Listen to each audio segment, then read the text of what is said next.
his focus is not necessarily on perfection. His focus is on just iterate, iterate, iterate, execute, execute, execute. And so rather than its competitors that were trying to create this super clean, professional looking code, NVIDIA was kind of overtaking them because it was not about kind of clean professional code. It was just like, let's try and minimize our execution times in getting this to market. They changed it from 1 year, 2 year cycles to 6-month cycles. And they were just trying to get it out into the market. And they really dominated the market as a result of that strategy.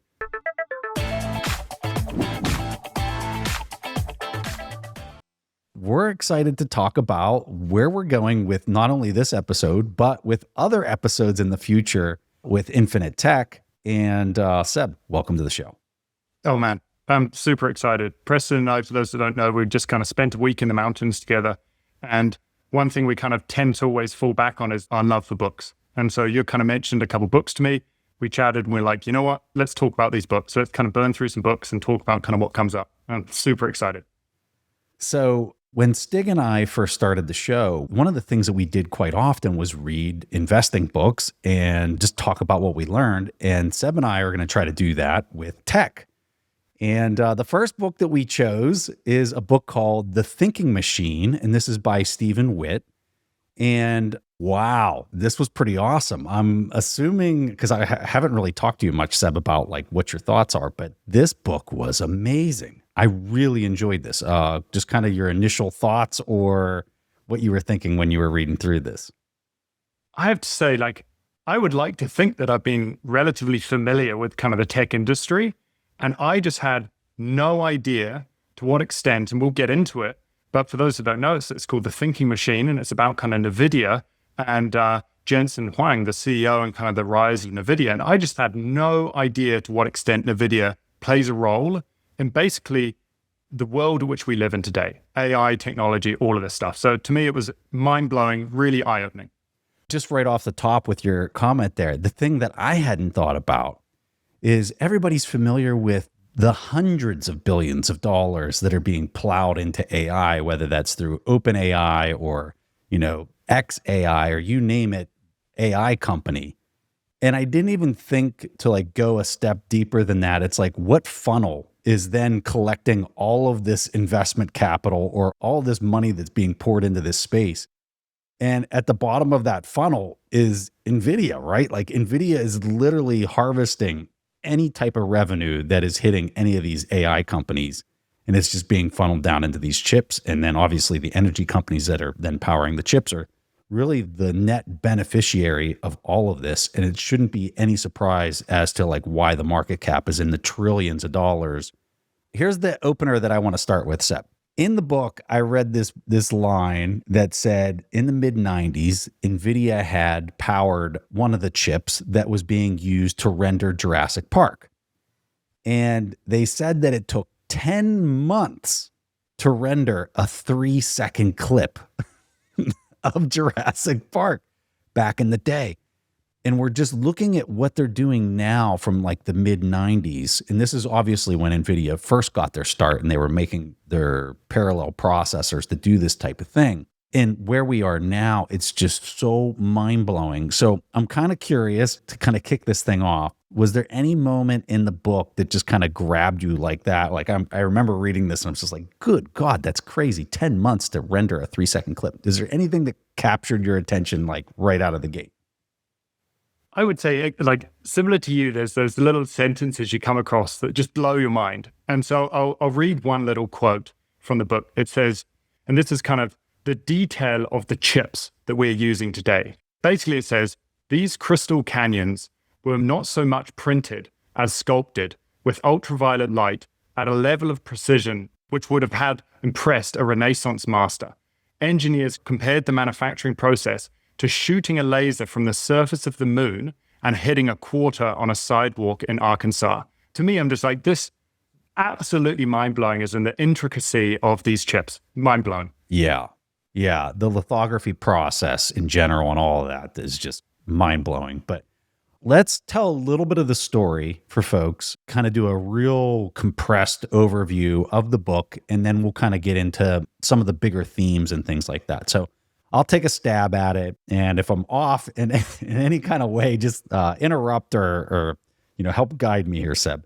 But in general, NVIDIA started off back in the early 90s. Jensen Huang was the founder of the company.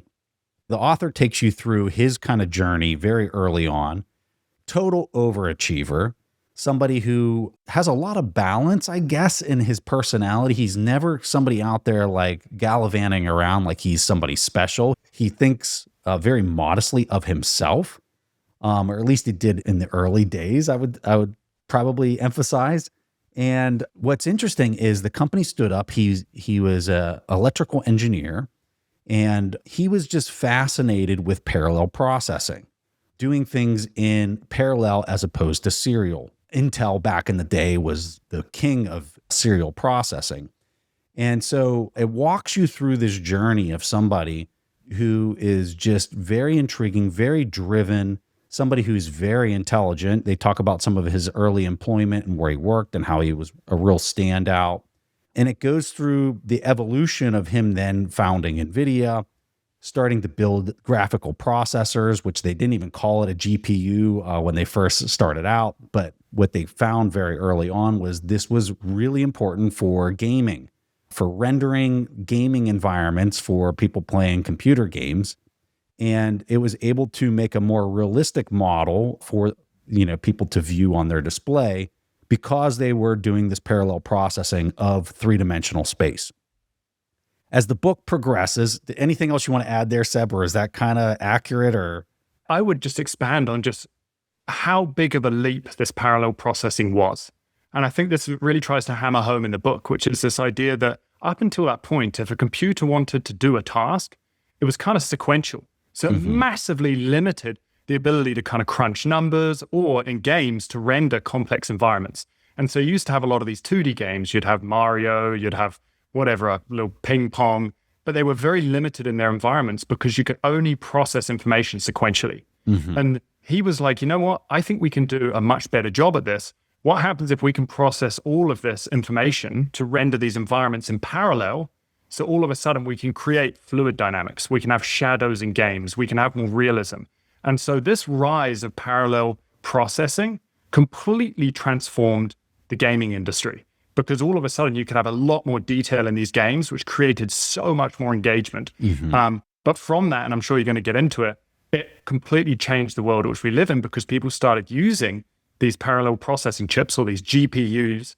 They started using them for tasks other than gaming. And so I'll kind of let you take over from there. Yeah. So, and very early on, as they're making these GPUs for all these video games, it is total cutthroat, extremely difficult competition. You had an interesting buyer where the Intels of the world didn't really want to take on this market because it was too small. And a lot of the people that were buying their GPUs were these hardcore gamers that was a really specialized customer base that wasn't very lucrative for some of the Intels of the world that existed back there in the 90s. But they continued to compete. I would say they had, 30 or 40 competitors in the 90s as they were kind of going through this phase of the company's evolution. But then around 2005, I want to say it is, around that time frame, Jensen was interested in making this more accessible to a broader audience. And so he had this one gamer who had stitched together, do you remember how many of these NVIDIA cards? It was like 30. There was a ton of them. There was a ton of them. Side by side, Yeah. Massive parallel processing.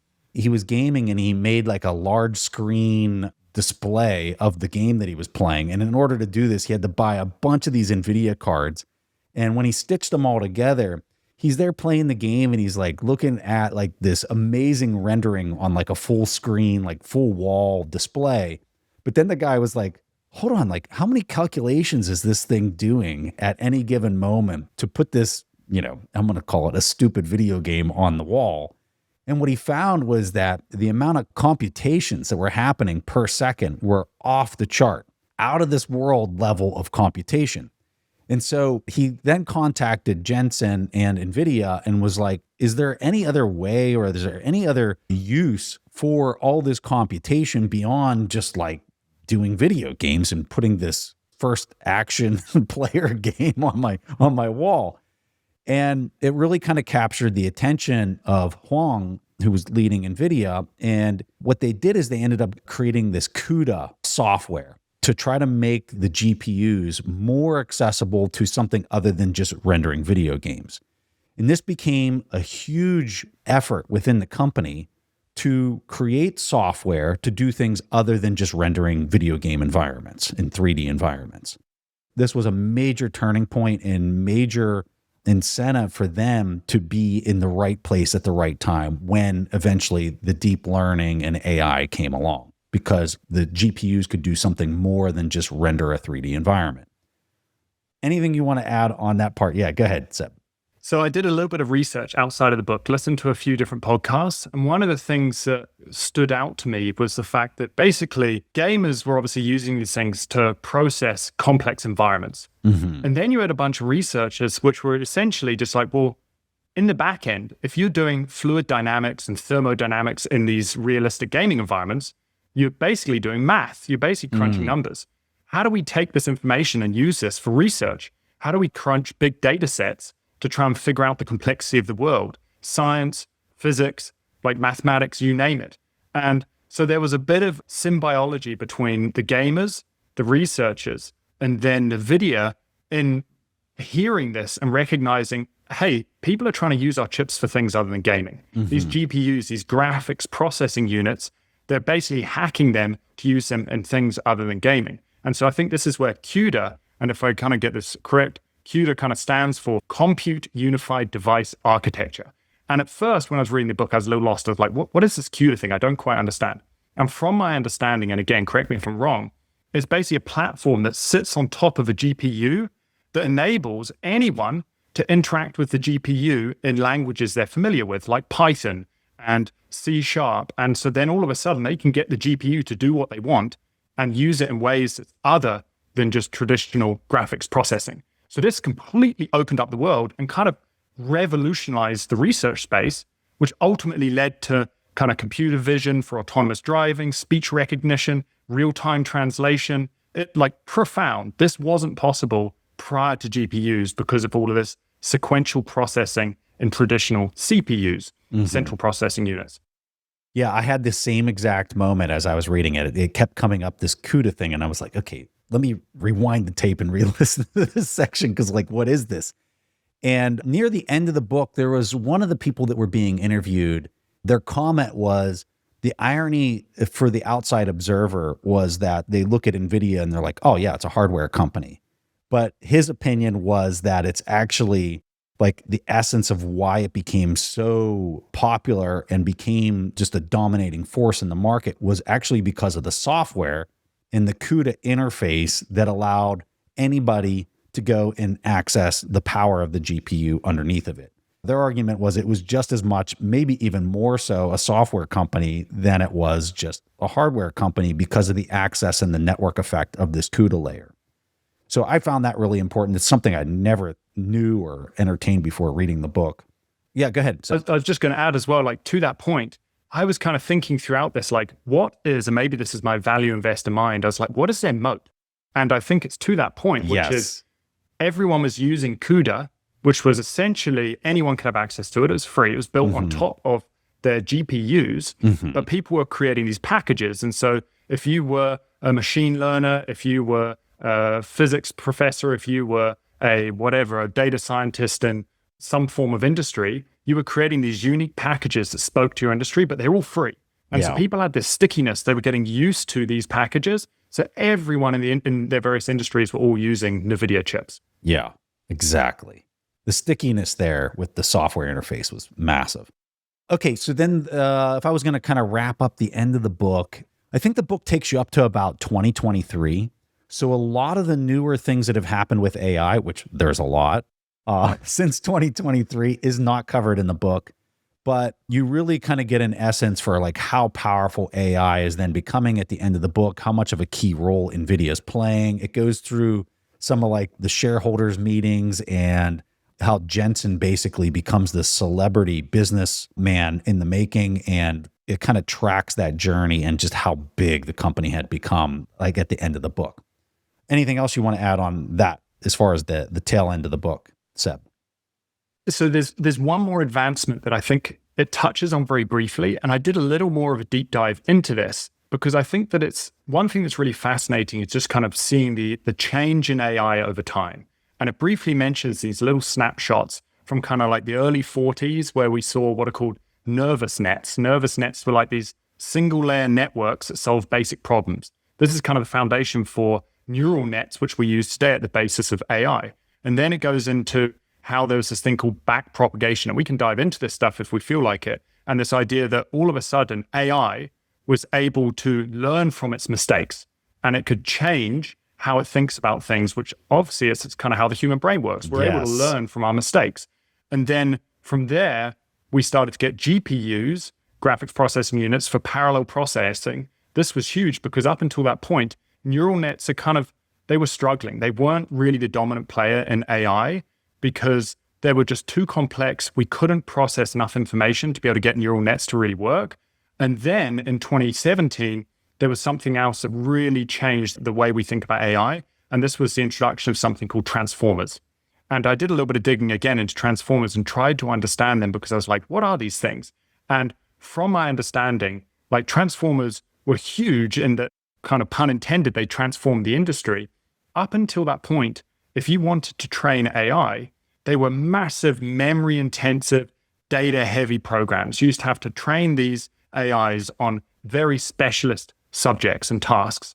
And then with the rise of transformers, what it basically did is it changed it from kind of really training an AI on a specialist task to more generalist tasks, because rather than trying to teach AI, let's say our language, the English language and the meaning of each word, instead what it started to do was look at words in context to one another. And so if you just basically gave AI the English dictionary without giving it any of the meanings, and then you started to give it a whole bunch of texts, if you were to just ask the AI, hey, what comes next in this sequence? Like green, ribbit, lily pad, like amphibian, it would say frog. It doesn't need to know what a frog is. It doesn't need to know what an amphibian is, but it's recognized that these words in English tend to be used together. And so this was contextual AI. It doesn't need the meaning of things. It just needs it in context to everything else. And so I've probably done a poor example of trying to explain that. No, that was really good. The only thing I would add to what your point here is, Seb, the paper that led to the use of transformers, there was a Google engineer, Vaswani et al., I think is his name, is the person who wrote a paper, and it's called Attention is All You Need. I'm sure if people Google that, or we can put it in the show notes, a PDF to this paper, is exactly what Seb's talking about, is this contextual association of letters, words, sentences, paragraphs have these contextual associations together. And when you run them through these GPUs to put this contextual mapping together, you get fantastic things that kind of pop out of it, as anybody that's used AI can attest to. That's probably the really core milestone in the book, where you kind of go from the middle part of it, where you're talking about this CUDA piece, and you kind of transform into the last part of the book. And I would say that this attention is all you need part is really kind of what takes you into the final part of the book. Okay, so that's the roll up. That's the overview. If you don't have time to go read the book, I would highly encourage you to read this book. This book is really good. Go out there and give it the full attention, because there's a lot that we're not talking about. We're just kind of hitting the core chunks of it. But Seb, I want to go into kind of the different themes that were throughout. Do you have one that you want to, if you don't have one that you want to start off with, I've got plenty here to kind of throw out, but do you have a theme that you want to go through? Oh man, I wrote down kind of like 4 core main themes, but I'm sure we'll go through both of these, and I'm sure we've probably got similar themes. Yeah. And I would say the first theme that really stood out to me is this visionary strategy. He talks a lot about like 0 to 1 markets. And we see many people like Peter Thiel with his book, 0 to 1. Yeah. And we also see, like, there's another book talking about like finite games versus infinite games. And so it's this idea that he really doesn't want to fight in these red ocean battles, which is you're going into a market that already exists and you're trying to take market share. To him, he's just like, I don't care about that. What I care about is I want to be a market creator, not a competitor. I want to completely reshape how we explore this world. And so this is kind of that difference. As Peter Thiel talks about in his book, 0 to 1, going from 1 to N, say 1 to 2, 2 to 3 is horizontal progress. You're basically taking something that already exists, you're replicating it, you're scaling it, you're improving it incrementally. As opposed to going from 0 to 1, this is vertical progress. You're creating something entirely new technology, new product, new idea that did not exist before. It really stood out to me that there's many times throughout the book it talks about these different industries that he would go into and he'd completely reshape it, such as GPUs, parallel processing. At one point, he talks about how he wanted to think about entering the phone or the cell phone chip market, and then he realized he doesn't have an edge here. The market already exists. And so he basically sunk costs, gave them up, and transitioned into a new market. And so I really appreciate his idea of, I want to change the world in which we live in and think big, as opposed to just trying to compete in markets that already exist. I would argue, and I think it's pretty well laid out in the book, is he probably developed this over time. And another book to kind of just go to this theme that you're talking about is Blue Ocean Strategy, is a book that talks to this piece of finding the 0 to 1 in the market. But when you look in the early days, they came out with this NV1 chip, was like their first thing that they brought to market. And it sold actually pretty well considering their size and whatnot. But then Microsoft came out with a new graphics protocol and it, like, killed this thing like overnight. Like, this thing had only been on the market for, call it, a year. And the competition had already stepped in and just obliterated them. They came out with this NV2 chip, which was a total flop because of just the sheer timing and all the competitors that are bringing other things to market. And like I said, there was like 30 or 40 competitors against them at this point in time. And this was a really cool part of the book is they talk about, then they came out with their NV3 chip to try to stay in business. And not only did they come out with this chip, but they couldn't even build a prototype of it to stay in business. They had to do the entire thing through simulation with the hope and the prayer that there wouldn't be any mistakes when they actually went to the foundry to produce the chip and materialize it. They had no idea. They hadn't tested it on any type of real material before. It was complete simulation. And the book does a really good job showing like the company was failing, like it was going to fail. It was pretty much assured that it was going to fail. And this was like the final Hail Mary like pass into the end zone. And the NV3 chip came out and it was successful and it didn't have issues. And it kept the company on life support for their next, thing that they had to do. And I'm looking at this and I'm just thinking the amount of stress that Jensen and anybody else that was participating in the company, I just can't even imagine the cycle time of producing this hardware and going to the foundries and having no clue. And the final thing that I would say, I find it crazy ironic that they emulated this in a simulated environment to create the hardware. And when you look at what they do right now, they create the hardware to create these simulated, intelligent simulations of reality. And I find that really just like mind-blowing that that's what saved them back in the very early days. We're talking like mid-90s that they were really on the cusp of death for quite a while. Okay, so I think that's probably why he's always looking at the company. And this is another theme that kind of touches on what Seb was talking about, this idea that he's always looking at the company as if it's going to die tomorrow. And that is culturally huge at NVIDIA. I'm assuming if you work at NVIDIA that you are very well aware of this idea that he's constantly looking at the company like it could die tomorrow. A lot of it goes back to these early days of like, that's what reality was for the company. Do you want to talk about his personality, Seb? Oh, there's one point before we jump on his personality that really, you very briefly touched on it, which is this idea of simulating these environments. Mm-hmm. There was a point that he mentions at the end of the book that I thought was really, really fascinating. And it's this idea that the challenge with robots today is that if you want to go and train robots, it takes a ton of time. And if the robot falls over, damages itself, cool. You're back to square one. You've got to rebuild the robot and such. And so now, in order to be able to train robots, they've built this thing called Cosmos. And Cosmos is basically just this like hyper-realistic environment that abides by similar laws to the real world. So you've got physics, fluid dynamics, gravity, cause and effect, physical permanence. If you look at an object and then you look away from it, it's still there. And the idea is it's meant to be training robots in a digital environment, hyper-realistic digital environment. So by the time they actually enter the real world, they're far more proficient in trying to train them in the physical world. And so this is where he really is ahead of his time in the way that he thinks about things.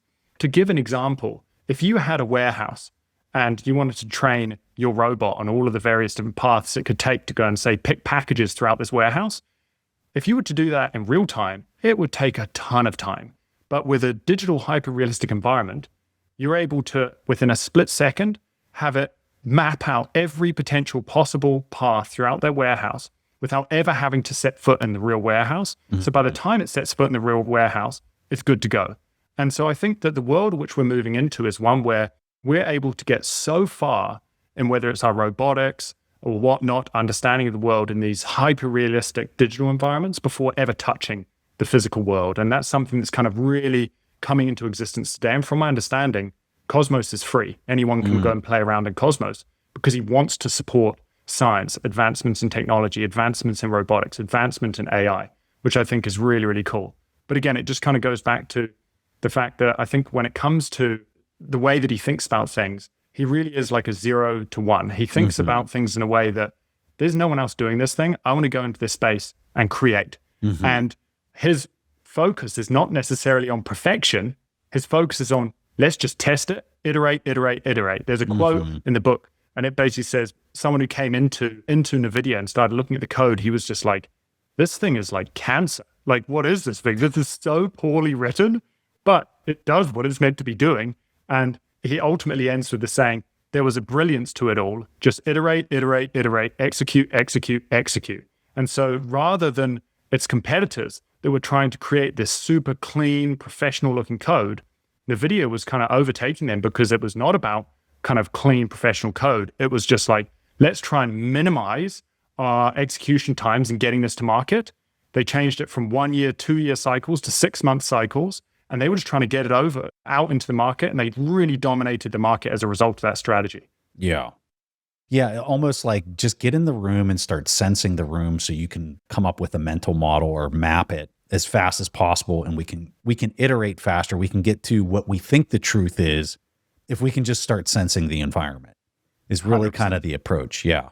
One other thing that I wanted to kind of hit at with what you were saying there as far as simulation and where it's going. I find LiDAR so fascinating and important to just how quickly and how accurately we can model things in physical reality for the simulation. So for people that aren't familiar with LiDAR technology, you can go out, you can get an emitter and sensor, LiDAR sensor. It is light, it's light energy. It's just in a certain frequency that you can't see with your own eyes. But you could go into a room, you emit and you sense the return of the light energy as it comes back to the emission. And you can map in 3D with super high precision down to millimeters of depth. And you could go into like this room I'm in right now. You could come in with a LiDAR sensor. You could, shine it around. And again, you can't see it, but you can emit the energy into the room and then the feedback, and you can get a pristine mapping depending on how much energy you emit and how much you collect back. You can get a really hyper-realistic depth map of everything in the room. And so then you can take these models and you can apply it to AI to train, call it a robot that you wanted to be in the room with you. So some of the technology, as you look at the convergence of it all, is beyond exciting, beyond just mind melting of like where this is going to go as you start applying it to call humanoid robots and whatnot. Okay. We want to go to Jensen? Let's do it. Let's go to Jensen. Okay. He's really interesting, right? Like, I don't really know how else to describe it other than I'll watch an interview of him on YouTube or wherever, an interview just within the past couple of years. And he's crazy humble, like almost attributes nothing to his skill. It's almost always like, well, I don't know. Maybe I'm good at it. Maybe I'm not good at it. And it's like, I find that really fascinating. And then when I read the book, I was taken back a little bit in this idea of him dressing down employees and like just lambasting people in public, but not all the time. It was kind of sparingly here and there, but had this this side to him where he could be almost explosive and just, and is that how you read it too, Seb? Is that kind of your take on how the book laid out his personality? Because I mean, that was kind of my takeaway. I was a little surprised because I wasn't expecting that from all the public interviews that I had seen him do. I would have never expected that kind of side of him. I had the exact same takeaway. It was my background. I studied to be a somatic therapist. So there's a part of me, and I never want to say I'm psychoanalyzing people, but I'm always curious. I'm like, where does this come from? Mm-hmm. His ability to see the future, but at the same time, it sounds like he has a bit of a temper at times and will unleash, but he wants to make sure, and I think it's strategic because it very much makes the point in the book that he believes in public feedback. And so he wants to turn one person's kind of mistake into a collective learning and builds this kind of shared wisdom. And there's a few times where he made it a very pertinent point to do it in front of the team, which it would be hard to work in that kind of environment. But I understand to a certain extent why he's doing it. So think about this. What is his creation with all of this? It's parallel processing, right? And so when you look at him doing this in public in front of everybody, what is he doing? He's making sure every other person that's standing there can learn all at the same time. And I'm not trying to promote this in the public workspace or anything like that. All I'm trying to do is what he created, which is parallel processing, is also the way he operates just as a human, the way he leads. And when you look at his staff, there isn't one. It's him and his interactions with everybody and anybody in the organization, regardless of what level you're at. And so he's leading through almost a similar scheme as the GPUs that he's making. It's all happening in parallel all the time, which as a person, out of the military leadership side, that's just beyond comprehension for me to think of how would you manage that, especially with a company. I mean, how many employees do they got? Hundreds of thousands of employees. I just couldn't imagine how you manage that. It seems like chaos. Oh man, I couldn't agree more. And one thing that I thought was really interesting is he rarely fires. And I think I've got a quote that says he tortures to greatness. There's almost this idea. Yeah. And actually, I'm trying to remember. There was a book I read a few years back. I think it was Fooled by Randomness by Nassim Taleb. And one of the things he talks about is if an employee makes a mistake, the last thing you should do in that moment is fire them, because it is from that point on that they've now understood, oh man, I should not be doing that thing. It's kind of like the best time to invest is right after a recession. Yeah. If not the worst time to invest, it's the best time because the probability of that happening again is very low. And so I think that he sees this. He sees when an employee makes a mistake, the instinct might be to fire them, but in doing so, you're just letting go of someone who just learned a lesson that they'll never repeat again. Yeah. And so I think he sees that very much, and it ends up building that cohesivity in the team when they see these are lessons for all of us to learn. Mm-hmm. Yeah, he paid for that learning lesson, and now he's going to make sure he gets his money's worth in the future, right? Yeah, I was really surprised by that in the book too, in that he, people that want to stay there can stay there what seems like forever. He just doesn't get rid of people. But he may throttle you from time to time is really kind of the takeaway. And the other thing that they talked a lot about at the end of the book was just how people love working for him. He is a celebrity within the company itself where the people love him to death.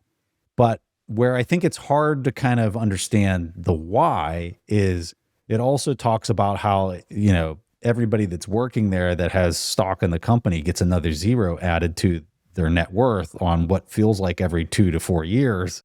And I'm wondering how much of the love is just because he's made a lot of people there fabulously rich, and how much of it is because they actually respect him as a leader, or, whatever other factor. It's kind of hard to know whether this type of leadership is repeatable or what. I don't know.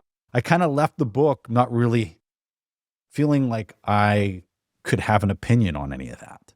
I felt almost more confused than before I started the book. I was I was kind of confused at the end because it's just is this, to your point, is it repeatable? And the thing that's interesting is that I think when companies grow to a certain size, you almost need hierarchy. Otherwise, it's really hard to sort through the signal versus the noise. And I think to that point, he very much throughout the book, it talks about kind of this flat system as opposed to this hierarchical system. And there was one point that I thought was really interesting.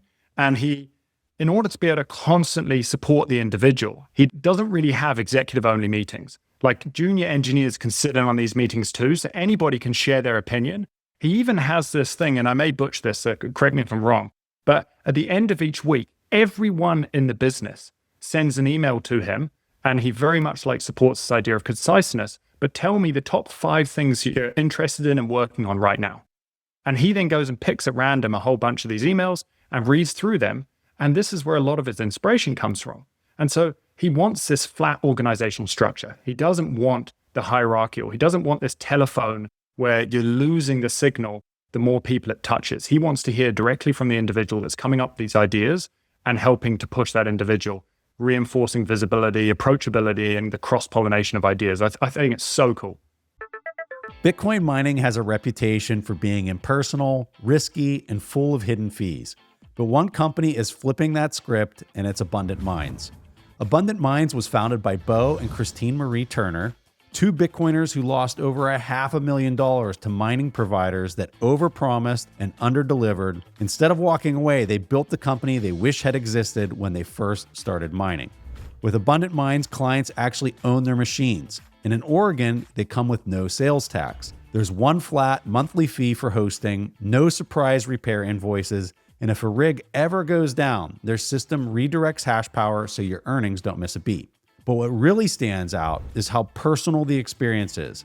Every client gets direct support, ongoing education, and guidance from a real human being who lives and breathes this mission, so you never have to be left guessing. In addition, through 100% bonus depreciation, mining can offer major tax advantages that you don't get by just buying Bitcoin.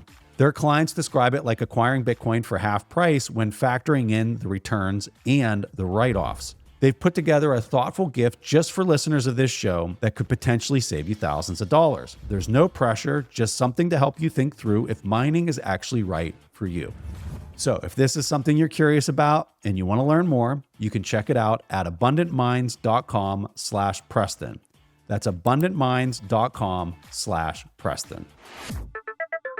I find it interesting, and this is just more of a comedic comment than anything else. So people, please don't read into this. When Elon was there with Doge working for the government, he required all government employees to send like the top 5 things or whatever. Exactly what Jensen, what they talk about in this book that he does at NVIDIA. I guess Elon did this with government employees, and who knows whether like what was sent back or what was even read. I think it was actually Elon just kind of poking everybody, just like letting them know who was in charge. But anyway, as a side comedic note. Okay, let's talk about this other thing that we talked about earlier in the show, Seb, with CUDA and how this was really important. What we failed to capture as we were just kind of quickly going through the summary was this was not popular when he first started doing it. A lot of people were like, why are you doing this? This has like 5 customers. It was like 4, academic people and 1 person who needed it for industry. So like there was no money to be made by him creating this software CUDA interface for the GPUs. There was no demand. And one of the things that they talked about in the book, which I really liked, was he would create things based on what he thought was gonna be needed because he understood the engineering. And a lot of the times you hear in the VC world or just entrepreneurs in general, they say, well, what does the customer want? What's the customer demand? What's the proof that there's something here? And when he started doing this CUDA thing, there literally was not like any type of market demand. It was a total distraction compared to where they were making revenues. And it was almost like this leap of faith that he was just kind of looking at the sheer horsepower of computation that he was producing. And he just kind of had this gut feeling or intuition that there was something way bigger here and like leaned into it. And it even talked in the book about how the shareholders, and he would take so much heat from people as to like the R&D that was being dumped into this, especially when they're looking at the revenues that it was generating. So I guess my question to you is like, where in the world, because I'm left like reading that and saying, well, I just don't know if I was in that position in time, whether I would have made the same decision that he made, which was obviously the right decision. So is there some skill in there that we're supposed to extract out? Or is the takeaway that you just got to be lucky, which I hate saying that's what it is, but maybe it is what it is. What was your take? Or maybe you read something in the book that kind of illustrated it better than what I picked up on. Well, I think it's a really interesting point. And I think building on what we were just talking about, this flat system, I think this flat non-hierarchical system allows them to pivot. Because if you look at most S&P 500 companies, like when you have this huge employee bloat with 10 different layers of bureaucracy, it becomes incredibly hard for you to pivot away from your main product. Whereas I think when you've created this flat system with you at the top, ultimately you're dictating, you can turn on a dime. And I think that throughout NVIDIA's history, it's shown a few times he's willing to turn on a dime. He starts going down an avenue and then immediately cuts it. So I would like to think that it was more than just luck, because first off, with like the NV1 chip, the first chip you kind of mentioned at the start of the book, he realized pretty quickly he was trying to do something called quadratic processing with the way to visualize gaming environments. And no one else was doing this. And it was crashing all the Windows computers. It really was not doing what it was meant to be doing. And he basically was 30 days from going out of business, and they got like a $5 million injection of capital from Sega. And they immediately were like, rather than continue to try and make it better, they dropped it onto the next thing. And then you saw, again, I mentioned it very briefly, with they saw the rise of the mobile phone market. So they were like, well, maybe we want to go into mobile chips. But there was already a lot of competition, Nokia, BlackBerry and stuff. As a result, he was just like, you know what? This is not a 0-to-1 market. It already exists. We don't want to take from them. And so he pivoted. And so I would like to think there was a bit of foresight in seeing this is where the world is heading, as opposed to trying to compete in the prevalent markets that already exist. Mm-hmm. I find it really, really interesting. I think there's definitely a skill to a certain extent, but I think that his ability to pivot, his flat, non-hierarchical system, enabled him to kind of like follow this instinct. Yeah. We often talk about, I know in the Bitcoin community, like show me the incentives and I can kind of show you the most probable path of like what's going to come next or who's going to try to attack the network. And, you know, for somebody that's just so deep in this particular space, parallel processing, the manufacturing process of all this hardware, the software that goes on top of it from an optimization standpoint so that it can be used for other things.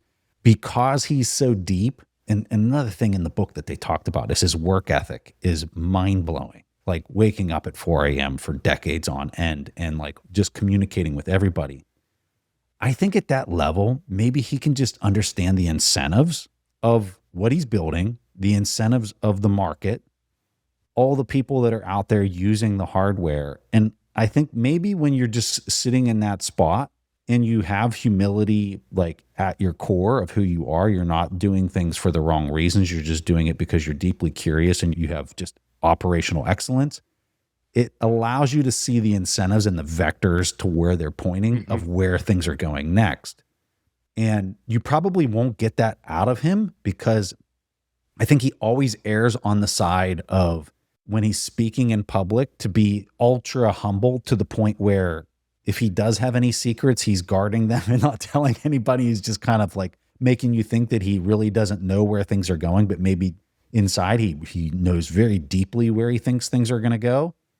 And I think it's probably more of that than anything else. I think he puts on this perception in the public eye that he is just maybe lucky, but under the hood, he's like deeply skilled and deeply knowledgeable on so many different domains that the person looking at it from the outside just cannot possibly comprehend.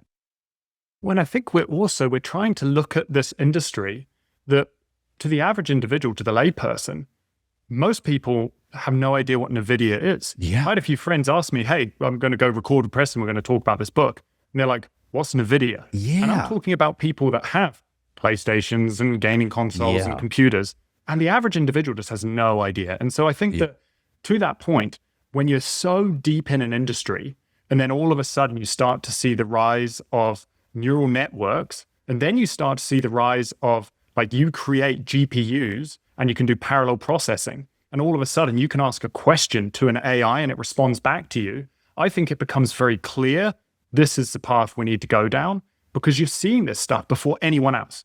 It's kind of like when you're in Bitcoin, it makes sense why we're going down this path and Bitcoin keeps going up because we're printing money. But people that have never spent 5 minutes looking into Bitcoin, it doesn't make any sense. And so I think it's just because he's in that world. He's in that world, so immersed in it.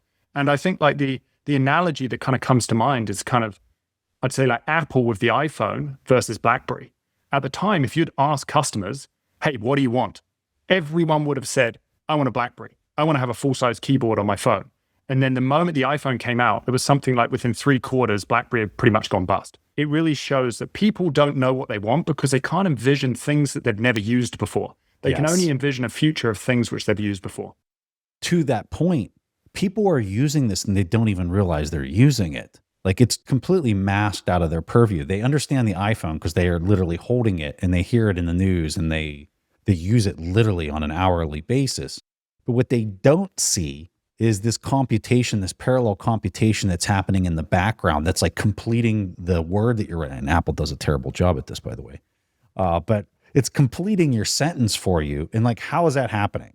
It's happening because you have AI that's assisting in some of these computations in the background that are being run on NVIDIA chips. For all these people that have no idea what NVIDIA is, and I agree with you, I think most people are clueless to this company.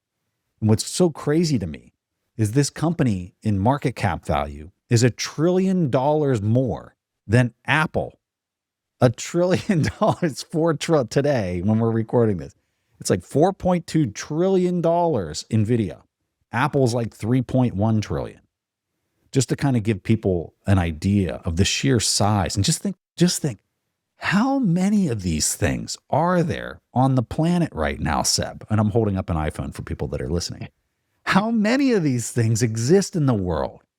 And when you think through that and you're saying, wow, like just take New York City alone. Like how many iPhones are there floating around New York City? Think about how many NVIDIA chips there are. And it's freaking mind-blowing, man. It's crazy how big this company and like what they're making must be behind the scenes. And we don't see any of it because it's not something the normal person sees ever. Totally. And I think the other thing is when you read this book and even the way that we're talking about it, sometimes it may sound like it is a one-directional thing. He's thinking up, this is where the market is going. And I'm putting these products out into the market. But I was listening to a talk by him and a lady called Cleo Abrams. If you just type in Jensen Huang on YouTube, it's the first one that comes up. It's got like 3.7 million views. So I highly recommend anyone going and listening to it. And one of the things he says is this is a reciprocal relationship. Like with their graphics processing units and parallel processing, they set the stage for this neural net. And like being able to process large amounts of data so AI could kind of start to emerge. But they're not the ones that enabled AI to emerge. They just gave the tools to enable AI to emerge. Then you saw things like there was this contest called ImageNet. And ImageNet was essentially, the whole goal was we want teams to be able to take pictures and categorize pictures based on what's in the picture. And so if you've got your Google Photos and you look through your photos and you want to go and search, find a photo with a cat. Rather than having someone going and tagging cat, how do we get AI to go and do all of this categorization and tagging? And so there's a team called AlexNet, and they used NVIDIA GPUs, and they trained them through neural net AI to start to recognize photos. And they went into this contest in 2012, blew away the competition, like very low error rates, completely blew away the competition. And so this was someone external to NVIDIA seeing the benefits of parallel processing. So then NVIDIA then takes this technology, this advancement in AI, and then looks back, okay, how can we start using this with our GPUs?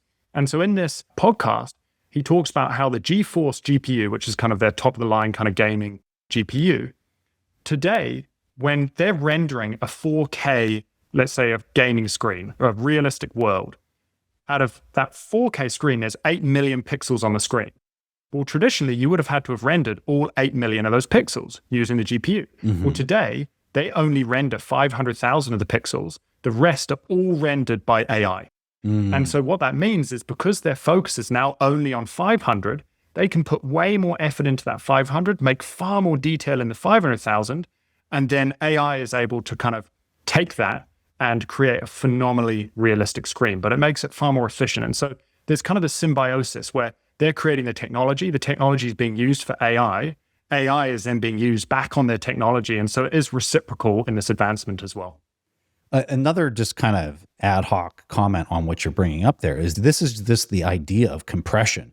So when you take a WAV file, an audio file that is really big and has like all the raw data in there, and you compress it into an MP3 and you play it on a device, it sounds exactly the same, but it's just compression. It's a compression algorithm that you use to take the WAV file and make it much smaller without our ears really being able to notice the difference. And so what's AI doing? AI is compressing data.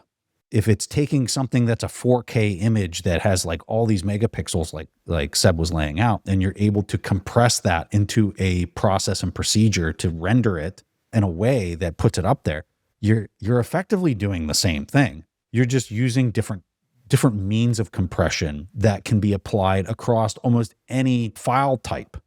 And I think that that's really beyond fascinating. I can only imagine where some of this compression and AI is going to take us. So this is one that blew me away. I started digging into, in the book, it talks about this thing called the DGX1. Mm-hmm. And at the time, the DGX1 was this was in 2016. It was top of the line GPU processing, and correct me if I'm wrong in its function, but basically it was being used for AI to basically train these neural nets. Mm-hmm. And it was $250,000. And the first one was sold to OpenAI.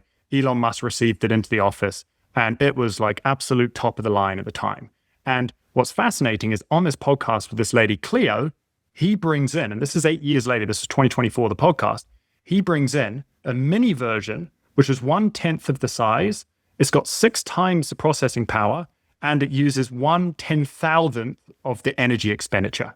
This is in 8 years. And so we talk about this problem, which is, where is all this energy going to come from for all of these AIs? Where is all this energy, these massive data centers that are crunching these numbers? But in 8 years, we have reduced the energy expenditure by 10,000 times. Like, that's just mind-blowing. Yeah, that's nuts. The last thing that I want to talk about, Seb, was this idea of his speed of light principle. This is in production, and this is probably one of the reasons I like this, because, guys, producing anything that's physical is super difficult, especially when you're competing against other people that might bring something else to market and that makes your product obsolete. And we talk about this a lot in Bitcoin mining and how it's so difficult to compete in that space. And so you're thinking through Jensen, and he's building all of this hardware, and the competition is crazy fierce. Well, he had one of his employees that was looking at the entire production line of all the parts and pieces to make these really complex end items. And he asked the executive, he said, how much would it cost to have this to us at the most breakneck pace that you could produce it? And the person came back and they were like, it would be, this many days and it would cost this much. And Huang was just like, there's no way. It's faster than that and it's going to cost more than that. There's no way that that's the timeline. And the person, that was working for him was somewhat taken back, and they're like, no, that's what it is. I asked the suppliers and the vendors, and this is what it is. And he says, that's not right. And he's like, public lambasting, boom, you're done. Get me the right answer. So the person comes back and they said, as they talked to each one of the vendors could do it faster, but the price was so outrageous that they didn't even quote them that price. And so they got Jensen the answer that he wanted, which was they could have it, and I'm exaggerating because I don't remember the exact numbers from the book, but it was something like we could have it there within a week or 3 days, but the cost would literally be this crazy, insane amount of money. And Jensen was like, that's the answer. That's the answer I wanted. I don't want the vendors to come up with what they think the answer is for us, because maybe we have a buyer that would want it in the 3 days and not the 2 weeks that you were telling me it would take. And so he came up with this principle, which he called, I think it's called the speed of light principle, or the price from physics is really kind of what he's getting at. And the reason he wants to know this number is because it's almost like in the universe, the speed of light is the one, number you can't exceed. He wants to know that when he's manufacturing something because, hey, maybe he might have an Elon Musk that comes knocking at his door and say, hey, I want to buy $10 billion worth of GPUs. How many does that get me? I don't care about how many I get. I just care about the time. Or I have somebody that's very price sensitive and they don't care about the time.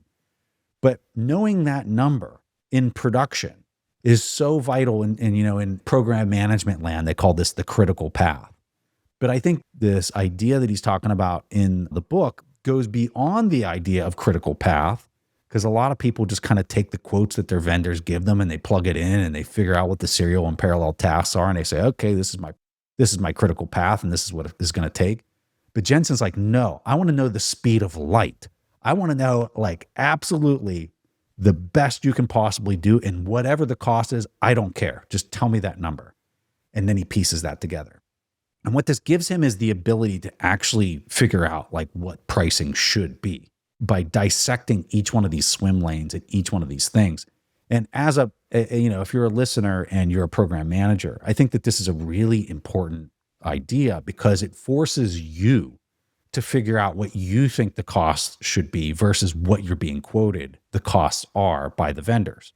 But yeah, no, I found that really interesting. Anything you want to add on that particular idea, Seb, or anything else in the book you want to? Previously, it was a bit of a throwaway comment, and we kind of touched on it, which is this idea that along those lines, as a result of this, he completely changed the industry. Because I think up until that point, from my understanding, chip cycles tended to be yearly, every 2 years, and he managed to cut it down to every 6 months, new chips were coming out. Yeah. And so this kind of gets back to that point of just like iterate, execute. It's just like, we can completely change the world we live in, but we've got to constantly be pushing the limits. We've got to constantly be pushing the limits. And so I think it's a phenomenal mind to try and actually figure out what are the boundaries of my ability to create change, as opposed to just taking for granted what other people are telling me my boundaries are, even when those are not really the boundaries. Yeah. It definitely speaks to how proactive he is as opposed to a passive leader. If you're a passive leader, this guy would just eat your lunch. He would destroy you. He'd destroy you. The one thing that I'm curious about, and this is again, like I don't want to psychoanalyze. I think what he has done, and I'm going to preface it by saying, what he has done is truly profound. Like the world we live in today would not have the technology we have today. It would not have the AI we have today if it wasn't for NVIDIA. I had no idea to what extent they've completely shaped this world. But I wonder, there's an interview at the very end of the book, basically in the last 2 or 3 pages, and the author asks him about, well, what do you think are the risks of AI in the world we live in? I wanted to cover this. Yeah, this is huge. And go ahead. Sorry. He gets slammed, absolutely slammed. Yeah. And one of the questions he kind of says is, and I think to quote, he says, we invented agriculture and then made the marginal cost of producing food zero. It was good for society. We manufactured electricity at scale, and it caused the marginal cost of chopping down trees, lighting fires, carrying fires and torches around to approximately zero. And we went off to do something else. And then we made the marginal cost of doing calculations, long division. We made it zero. This company is not a manifestation of Star Trek. We are not doing those things. We are serious people doing serious work. And it's just a serious company. And I'm a serious person just doing serious work. And he kind of reiterated that. And so there's a part of me that wonders, like, where does this come from? There's almost a fear to talk about what are the repercussions. Yes. And there's another one quote I'll quickly share, which is, the author goes and speaks to other people in the company as well. And the other people said, I recalled the discipline of NVIDIA's executives I'd talked to. Jensen had them wound as tight as piano strings. They were confident, intelligent, and exceptionally well prepared down to the smallest detail. I never once caught one slipping. I recalled too, with sudden clarity, how disinclined those same executives had been to discuss the potential future implications of the technology they were building. The disinclination it sensed, it spilled over from the discomfort, even fear, from kind of Jensen. And so you wonder, like, I wonder where this came from. And what comes to mind, and I'm curious to hear your thoughts, is it mentions at the start of the book a few times, like he came to the US when he was 10 years old. And he quotes like, you're always an immigrant, I'm always Chinese. He was the younger of 2 brothers. And so he's kind of always looking up to his younger brother. And I have a sense that he feels he needs to prove himself. He needs to prove himself, hence the comment, I'm a serious person doing serious work, as opposed to just like being able to step back without taking it personally. But I'm curious to hear your thoughts on that. I found this so interesting that anytime the implications of AI and where this is all leading came up, he went out of his way to just like almost make the person asking the question feel super small, like they're really stupid for asking such a question. And he's just hiding. He's hiding from this question. He hates this question, like really hates this question. I guess that hatred for the question is probably one of the most interesting things about this entire book. And I almost missed covering it. So I'm glad you brought it up. Yeah, why? It's a fear. It's definitely fear driving this because it's not a normal react. Everything else that he does is just very balanced and like, oh, I don't know. Yeah, like I'm very successful and it was hard work, but I don't even know if that's it. Like it's just this very casual response to everything but this question. Isn't that interesting? crazy? And in psychology, there's this kind of question you ask yourself, which is anytime you get worked up, ask yourself the question, is my response in line with the stimulus? And if it is not, then I'm probably responding from some past event. Yes. And there's a book that kind of comes to mind that I loved way back when. It was called The Talent Code. And it was like, why are people successful? We covered this on the show. Is it Daniel Coyle? We interviewed the author on this. Yeah. And so this book came out, I don't know, maybe like 7-8 years ago. It's a phenomenal book. And it talks about how they looked at the world's fastest 100-meter sprinters. And out of the world's fastest 100-meter sprinters, on average, they were one of 4.6 siblings. And they were on average the fourth sibling. So they were nearly always the youngest. And so I was curious. I looked up, was he the younger of his brother? And he was. Yeah. And so there's a part like, is he he wants to prove himself. He wants to add value to this world.